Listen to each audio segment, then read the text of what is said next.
Corrientes epistemológicas. En cuanto al origen del conocimiento, primero surgieron dos corrientes epistemológicas, el empirismo y el racionalismo. El empirismo basa sus principios en la experiencia, mientras que el racionalismo lo hace en la razón. Hoy en día se sabe que el conocimiento es una combinación de estas dos corrientes. Por esta razón surgieron de ellas otras dos corrientes, el estructuralismo y el a priorismo. El estructuralismo, que cambia la experiencia y la razón, y el a priorismo, que además de estos elementos sostiene que hay elementos que están puestos ahí en la esencia mucho antes de que se genere el conocimiento, y son los que permiten que en este se dé, y es lo que los a priori llaman factores a priori. De igual manera, sostiene que hay elementos que se dan después del conocimiento y se denominan factores a posterior. Tipos de empirismo. Conocimiento intuitivo. Se presenta como una percepción inmediata del acuerdo o del desacuerdo de las ideas que originan el conocimiento, sin intervención de ninguna otra. Por ejemplo, la mente percibe que el blanco no es negro o que un círculo no es un triángulo. Conocimiento demostrativo. En él la mente realiza un esfuerzo para llegar a percibir el acuerdo o desacuerdo de las ideas que lo originan. Los razonamientos matemáticos y morales son dos ejemplos de este tipo de conocimiento. El contenido de estos razonamientos son proposiciones integradas por ideas complejas que la mente ha elaborado con base a una serie continua de intuiciones y que al ser una creación de nuestro entendimiento pueden ser demostradas con precisión, aunque sin la prontitud y seguridad del conocimiento intuitivo. Conocimiento sensitivo, o también llamado sensorial o sensible.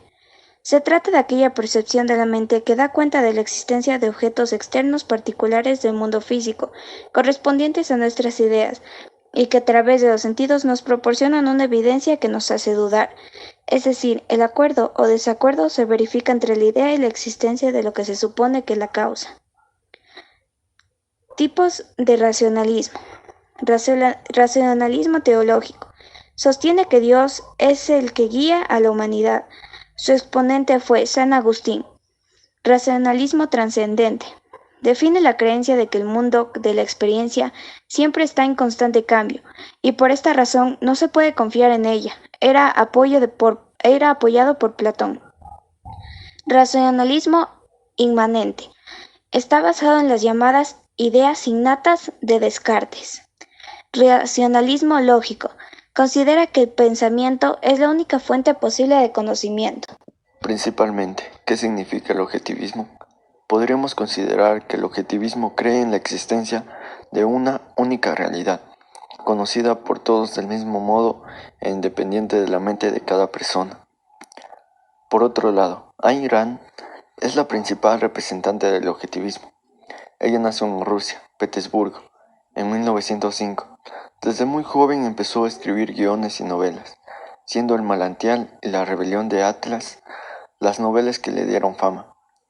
En La rebelión de Atlas, Rand expone las ideas principales del objetivismo. Para el objetivismo, la realidad es única y absoluta, y solo a través del razonamiento podemos conocer esa realidad, sobrevivir en ella y buscar nuestra propia felicidad. No a través de la fe, ni dejándonos llevar por los sentimientos, sino únicamente a través de la razón. Eso significa que la realidad es lo único que podemos percibir a través de nuestros sentidos, solo aquello que podemos ver y escuchar. También el objetivismo sostiene el esencialismo, cual afirma las esencias de las cosas, que si queremos acceder al mundo de las esencias y de la conciencia pura, debemos suspender todo tipo de juicio, ni afirmar ni negar nada, solo concentrarnos en el fenómeno que existe, dando en la conciencia una pura presencia del objeto, de la conciencia del sujeto que la conozca. ¿Qué significa el esencialismo? El esencialismo significa doctrina que sostiene la primacia de la esencia sobre la existencia, por oposición al existencialismo. ¿Cómo influye el objetivismo? El objetivismo influye defendiendo que cada individuo puede ser libre a hacer lo que quiera con su tiempo, aunque sea perjudicial para su cuerpo o su espíritu, siempre que no viole los derechos de los demás. cual sostiene unos claros ejemplos el objetivismo, cuáles son descripción de un sujeto según lo estético, el análisis en base a cifras numéricas e investigación, leer un letrero que es claro y no dar libertad de otra interpretación, o el pensamiento matemático. La fenomenología es una corriente filosófica desarrollada por Edmund Husserl en la mitad del siglo XX, según Platón. En este enfoque está centrado en cómo los individuos comprendemos los significados de las experiencias vividas. En esta corriente podemos encontrar dos formas de intuición. La intuición sensible es la forma que tiene el ser humano de conocer mediante los sentidos, mientras que la forma no sensible es las esencias generales de las cosas. Un ejemplo de la intuición sensible es cómo utilizamos los ojos para ver vistas esenciales de nuestro medio ambiente. Y la intuición no sensible es cómo percibimos alguna cosa o su esencia en sí.